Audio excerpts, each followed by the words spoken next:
Hello, welcome to another episode of Daily Market Mastery with me, Christian Rauchenwald. On this Tuesday afternoon, I hope you all had a great start into the new trading week, despite markets dropping.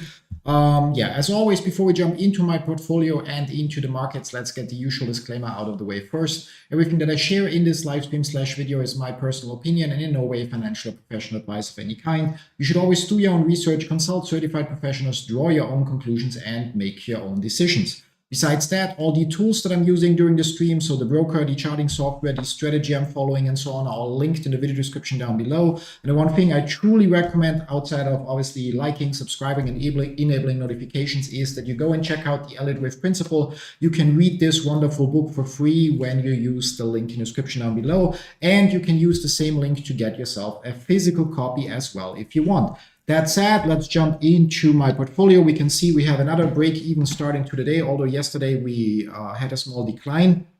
Our portfolio is unchanged, so there are still 600 GameStop shares against which I've sold 6 covered calls with an expiration on March 28. We have a pending order. No, the order actually is not here anymore. Okay, yesterday we submitted an order, but it didn't trigger. So to actually ideally roll our calls, but only if we can get $600 in premium for it. We already will quickly prepare that order. So which means buying back the March 28 $37 calls that we have sold here, and instead writing new calls at April 4, so rolling them out by week ideally. We would only do that. We have to wait for the market to open, then we see quotes. Maybe there's some open interest to actually get an accurate quote. Otherwise, we will guesstimate the price we would like and submit the order. If it eventually triggers, it's nice, and if not, then so be it. That said, outside of our GameStop shares, we obviously have a few other positions that we pretty much funded with premium earned from writing covered calls. As you can see, most of them are in the red.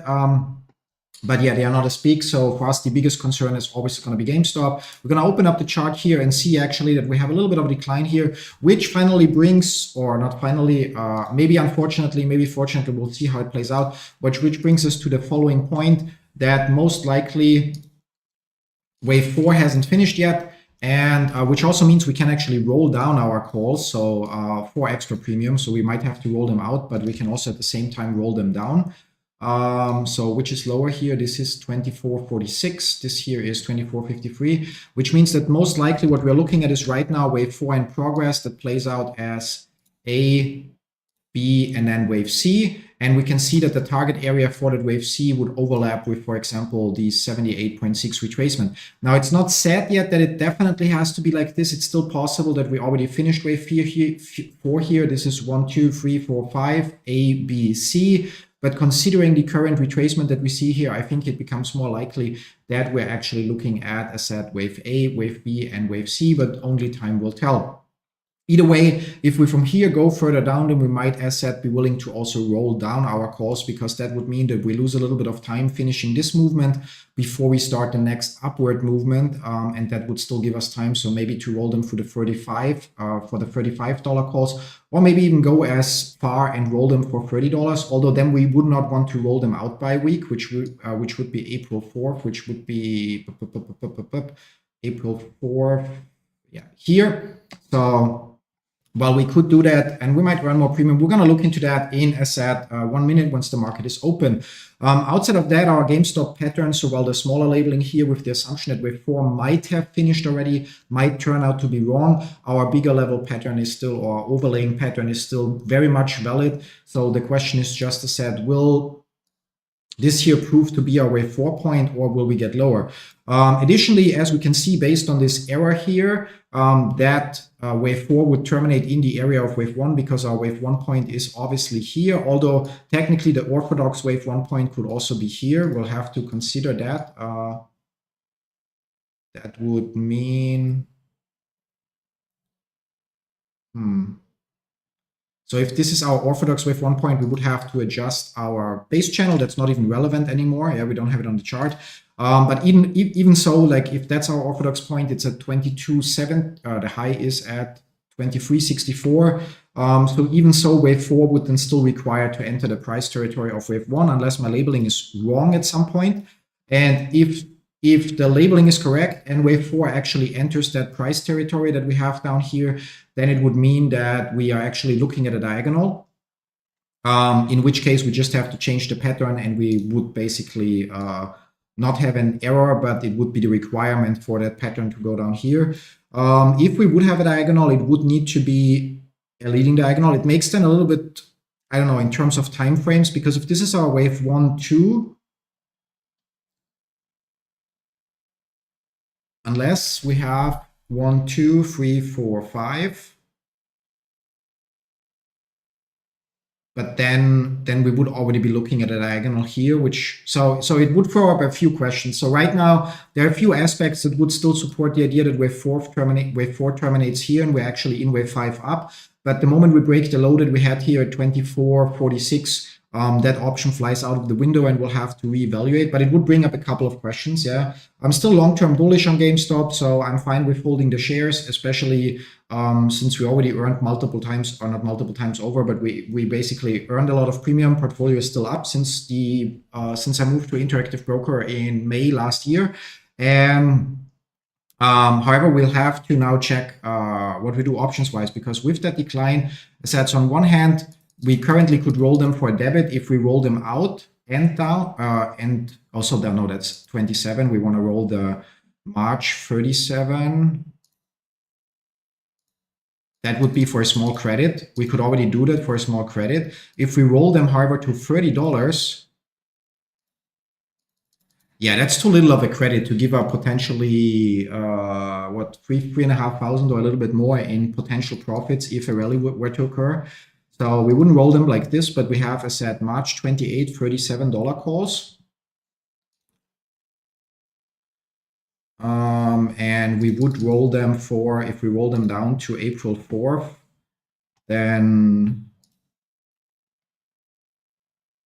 it really depends, because if this is 1, 2, 3, then we should start to see stronger movement. 4 and or 3 could already then, so the $30 are really a tricky gamble here. Yeah.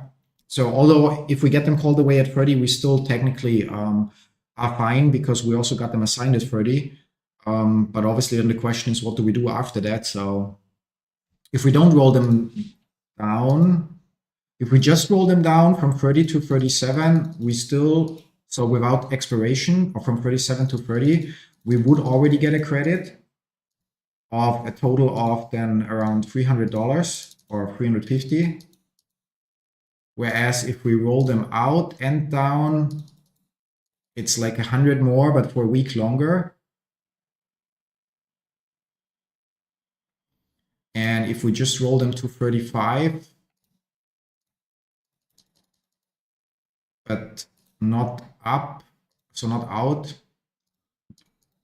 we get a $60 credit. If we roll them to 35,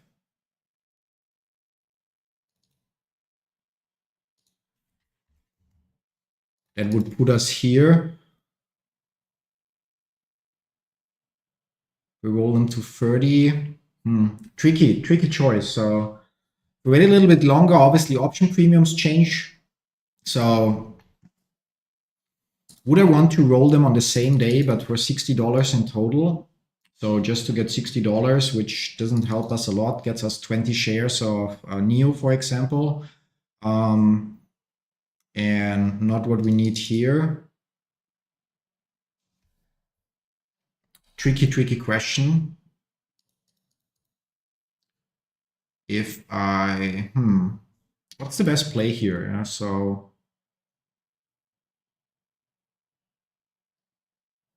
that, I mean, this here might mark a point of turnaround. It might also mark a point of a breakthrough. So to finish potentially this pattern, if we consider the up scenario, then this would need to be a set wave 1, wave 2 in some form. Or let's zoom in a bit. 1, 2, 3, 4, 5. No, that doesn't look like it's a, or it could be 1, 2, 3, 4, 5, A, B, C. And then, but the problem is the big movement here. So we can see the minimum target for this to be a corrective wave would be still here, which is already theoretically below that point. So which kind of like rules that out. And if we check here how far we have retraced, we already passed the 78.6 retracement, so which makes it more likely that this is a free wave move that just serves as a corrective wave before we finish the rest of the correction, which means we should go down further from here. So if we zoom out again, which puts us then here, which means we could safely. I wonder if let's check like how can I also, if I roll them shorter, today we have 25th of February, if we pick the 28th, but roll it to 25, then that would be for a very, very small credit. And right now we are still at 25.20, so that would be a bad-ish idea.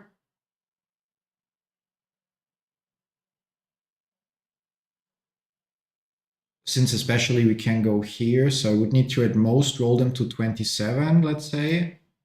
If I roll them to 27, which again, not such a nice price, then it would be for a small debit, unless I pick March 7, which again, no, that would also, I would have to pick March 14, which then happens for a small credit. And if I pick March 14, we're looking at here.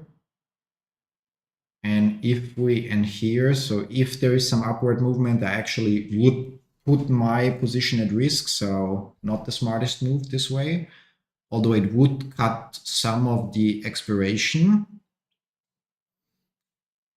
I mean, it's also perfectly fine if I just hold the current calls and let them ideally expire worthless, and we then write new calls. But it's obviously tempting to do something that shortens the expiration, because it means they might expire sooner and gives us a credit, which gives us extra money to buy some other shares and so on, so to increase what we're holding in our portfolio. So it's a tough choice, or not a tough choice, but it's like a possible choice. So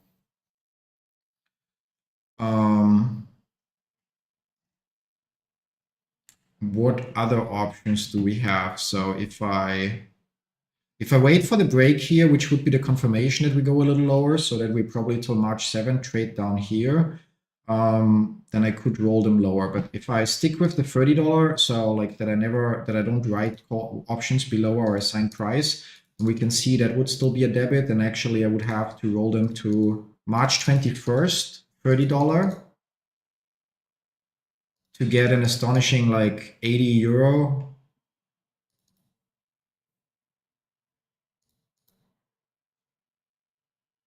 But it already would cut off a week, so we would basically move here, March 21st and 30. So we would move the kind of like the box here. And if we indeed see a further downward movement, that might actually, yeah, it should finish before that, or it might even be a steep movement, and then we see the turnaround. No, so we're just gonna keep the calls the way we have it. So so let's move that back, 37, and we are on the 28th of March. I know it's like a month to wait, but I feel like right now it's just not a good deal. And if we wait longer, they might appreciate more in value. So although there's only $600 total premium from those options, so but at least that 300-400 of those are already evaporated. And yeah, so yeah, just gonna hold on to GameStop for now. With that, moving on, Barnes & Noble, Education Inc. Do we get a chart today? I'm really starting to get frustrated by this, but I, so far, as said, haven't found the time. Also just realized my daily mining tasks are interfering with my schedule, so just have to push a few buttons while we wait. So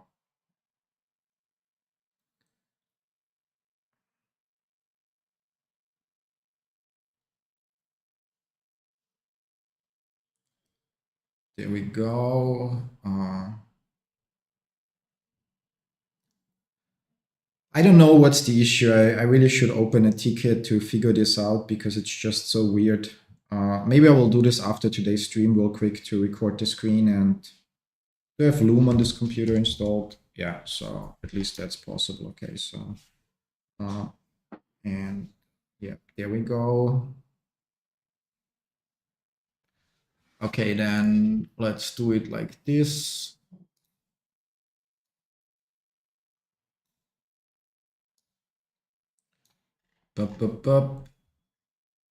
Yeah, so there was a little bit of a decline here. As long as we stay above the level that we had here, which is at 935, this can be an impulse correction and next impulse. If we break 935, we have to consider other alternatives, but until that happens, we're actually quite good here. We would worry, as always, if we break 831, but until that, we actually would love to increase our position a little bit further. Immersion, similar thing. We're waiting for a correction to play out, so we should slowly get our push, probably till 669. And then, yeah, cost, we're not sure. That part here doesn't make so much sense that we're actually waiting to get a clearer picture. NEO, we actually believe that we should eventually see more upside, but after calling it wrong twice, we are just in our waiting position. And that pretty much covers the holdings in the portfolio. Now, just a second.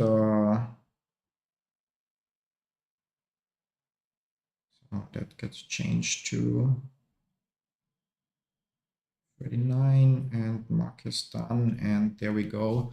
And yeah, obviously crypto is declining a little bit, so there comes the drop in Bitcoin that I pointed out is possible. So for this to basically be not the finished correction, but probably be yeah, I don't know where if B would go there. 1, 2, 3, 4. No, like yeah. But basically giving us a goal point here at the 38.2 retracement. We already almost reached that. So we would have like a slow wave A and then a stronger wave C.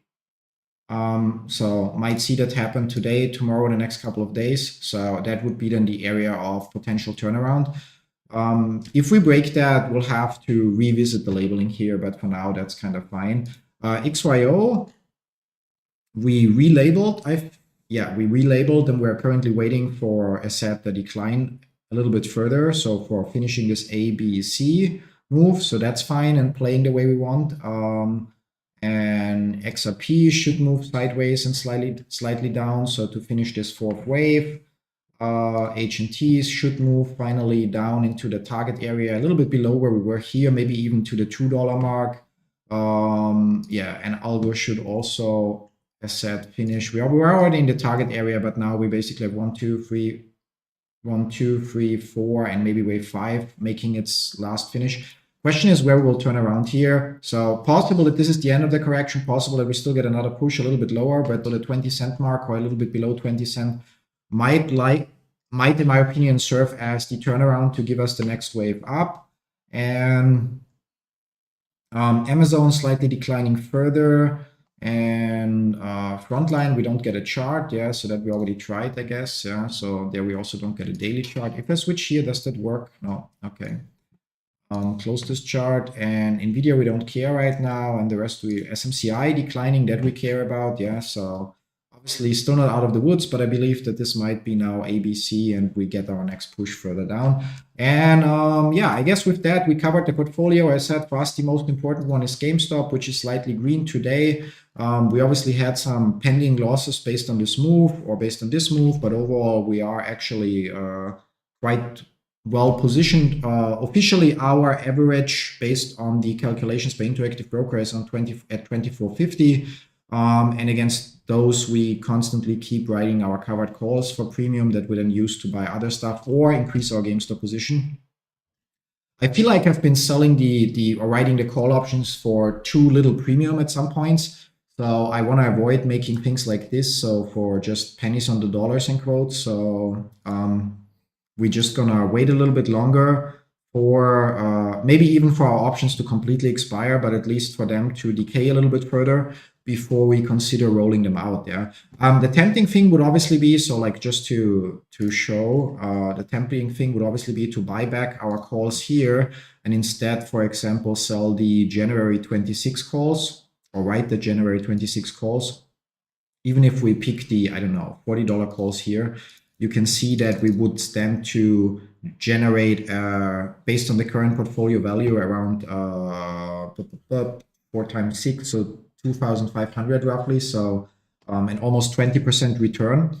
So plus If GameStop is then above 40, we pocket the profit from the shares. If it's not, blah, blah, blah, yeah.